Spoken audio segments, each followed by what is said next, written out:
And welcome to the coding age. तो last video में हमने स्विच केस के बारे में बात की थी, राइट। तो आज की वीडियो में हम बात करने वाले हैं लूप्स के बारे में। तो लूप्स किसे कहते हैं?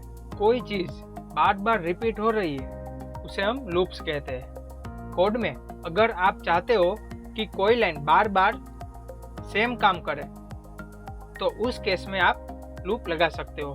सपोज हमें 5 बार हेलो वर्ल्ड प्रिंट करना है, तो आप क्या करोगे?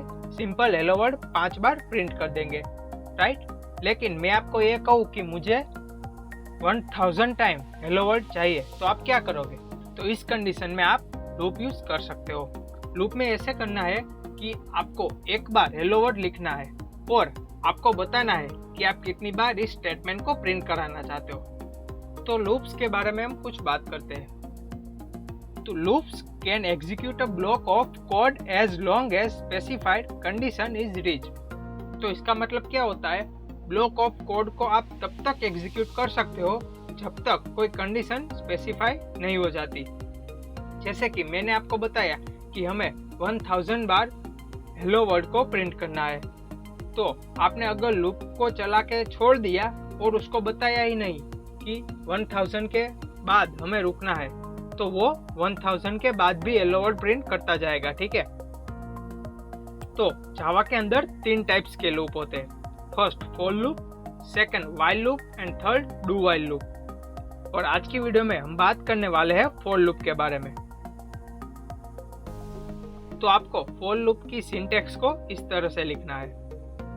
सबसे पहले फॉर, फिर उसके बाद पैरेंथेसिस में आपको स्टेटमेंट 1, स्टेटमेंट 2 और स्टेटमेंट 3 लिखना है, और इस स्टेटमेंट को सेमीकोलन से सेपरेट करना पड़ेगा।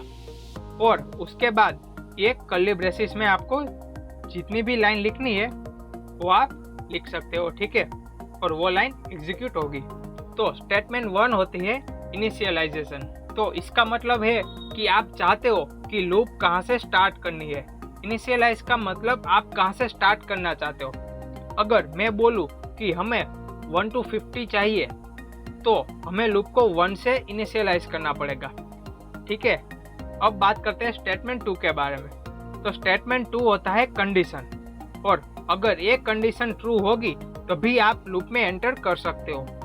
मतलब कंडीशन लूप स्टार्ट होने से पहले चेक हो जाती है। तो ये कंडीशन आपको इनफाइनाइट बार लूप चलाने से रोकनी है।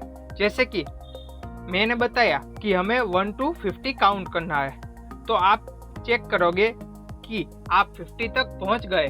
अगर आप 50 तक पहुंच गए तो एक कंडीशन आपको लूप से बाहर निकाल देगी। अब उसके बाद आती है स्टेटमेंट 3, और उसे कहते हैं री इनिशियलाइजेशन। मतलब फिर से इनिशियलाइज करना। मतलब आपने स्टेटमेंट 1 में वेरिएबल इनिशियलाइज किया था, उसे फिर से इनिशियलाइज करना है, जैसे कि इंक्रीमेंट करना, डिक्रीमेंट करना, ठीक है। तो ये आपका होता है फॉर लूप। तो अब कोड में देख लेते हैं फॉर लूप का एग्जांपल। तो अब हम सबसे पहले यहाँ पे एक नया पैकेज क्रिएट करते हैं, और पैकेज का नाम हम रखते हैं लूप्स। अब जो हमने लूप्स नाम का सोर्स पैकेज बनाया है उसके अंदर हम एक नया क्लास क्रिएट करते हैं, और हम क्लास का नाम रखेंगे फॉर लूप।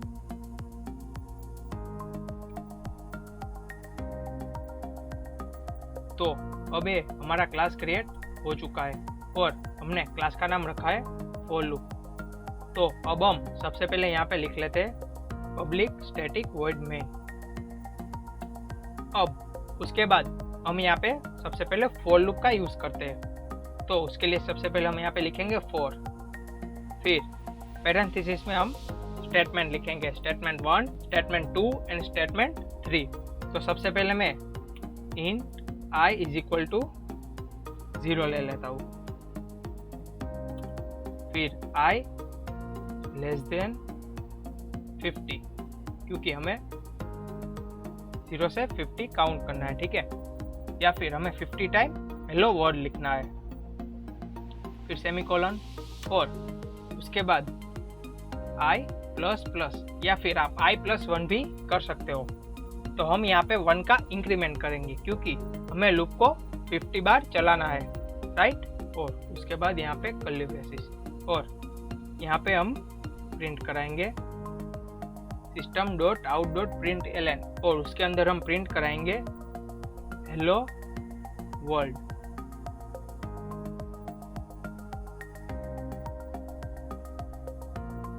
तो ये सिंपल हमारा फॉर लूप का प्रोग्राम कंप्लीट हो चुका है। अब हम इसको रन करके देखते हैं। तो देखिए दोस्तों, यहाँ पे हमारा प्रोग्राम सक्सेसफुल रन हो चुका है और 50 टाइम हमने हेलो वर्ल्ड को प्रिंट करा दिया है।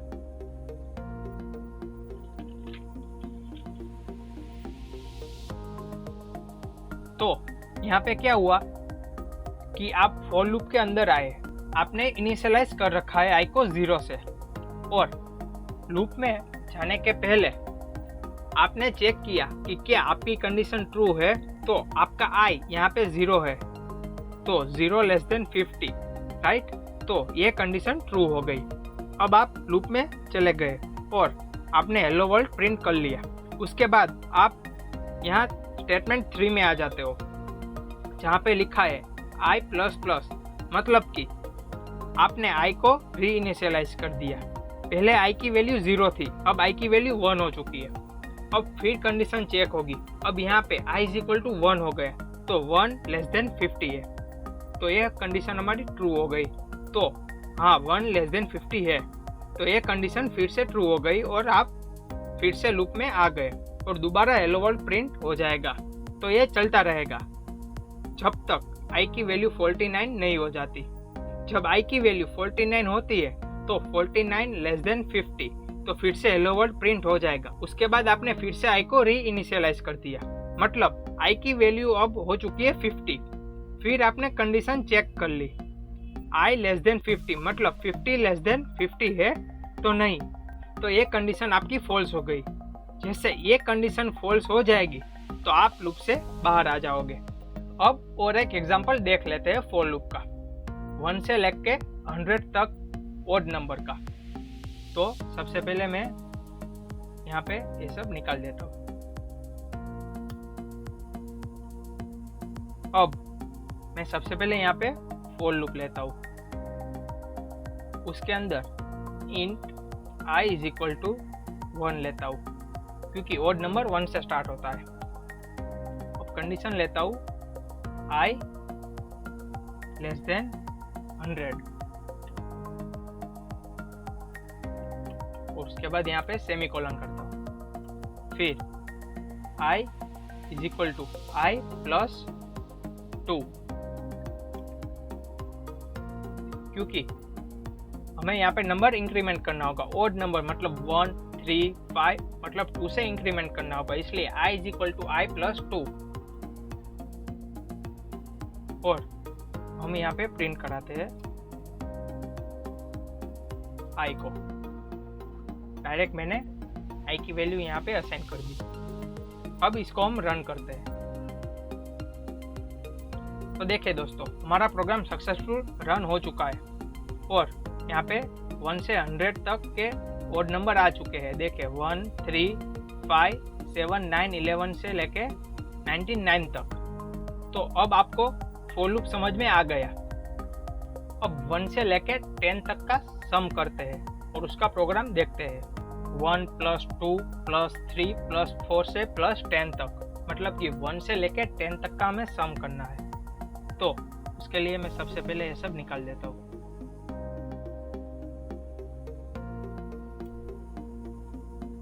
अब मैं यहाँ पे इन सम इज इक्वल टू 0 ले लेता हूँ।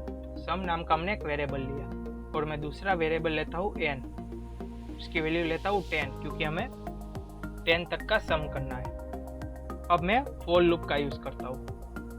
तो फॉर लूप में सबसे पहले integer i is equal to 1 ले लेता हूँ, क्योंकि मैं 1 + 2 + मतलब 1 से स्टार्ट करना है, राइट।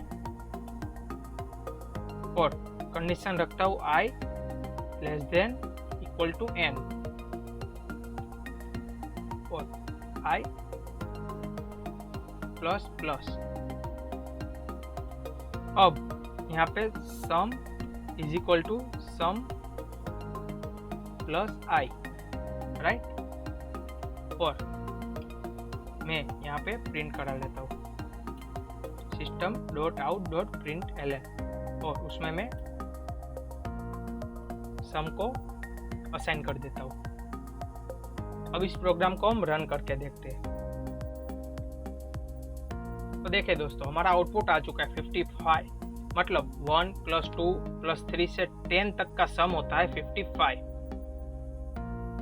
तो ये बहुत इजी है। आप आई को सिर्फ इंक्रीमेंट नहीं कर सकते, आप आई को डिक्रीमेंट भी कर सकते हो। तो आप क्या करोगे कि आई की वैल्यू 50 से स्टार्ट करोगे और जब तक आई की वैल्यू 1 नहीं होती तब तक लूप को आप चलाओगे। तो ये भी हम कर लेते हैं। तो अब यहाँ पे हम रिवर्स नंबर प्रिंट कराते हैं, ठीक है। तो मैं ये निकाल देता हूँ सर।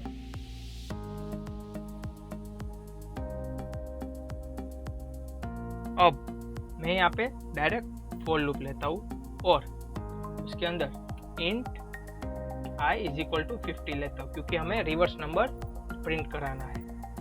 और कंडीशन रखता हूँ i > 1, मतलब कि i की वैल्यू 1 या फिर 1 से बड़ी होनी चाहिए। और i माइनस आपको यहाँ पे सेमीकोलन करना होगा। अब हम यहाँ पे प्रिंट करा देते हैं system.out.println और उसके अंदर हम i की वैल्यू को असाइन कर देते हैं, ठीक है। अब इस प्रोग्राम को हम रन करते हैं। तो देखिए दोस्तों, हमारा 1 से 50 का रिवर्स आ चुका है, 50, 49, 48, 47, राइट। तो ये बहुत इजी है फॉर लूप। तो आई होप दोस्तों कि आपको फॉर लूप समझ में आ गया होगा। तो आज की वीडियो हम यहीं पे ख़त्म करते हैं। अगर आपको कोई डाउट है तो आप नीचे कमेंट करके बता सकते हो या फिर डायरेक्ट मुझे इंस्टाग्राम पे डीएम कर सकते हो। और नेक्स्ट वीडियो में हम बात करेंगे फॉर लूप के और भी एग्जाम्पल के बारे में। तो तब तक के लिए चलते हैं दोस्तों। See you, have a good day.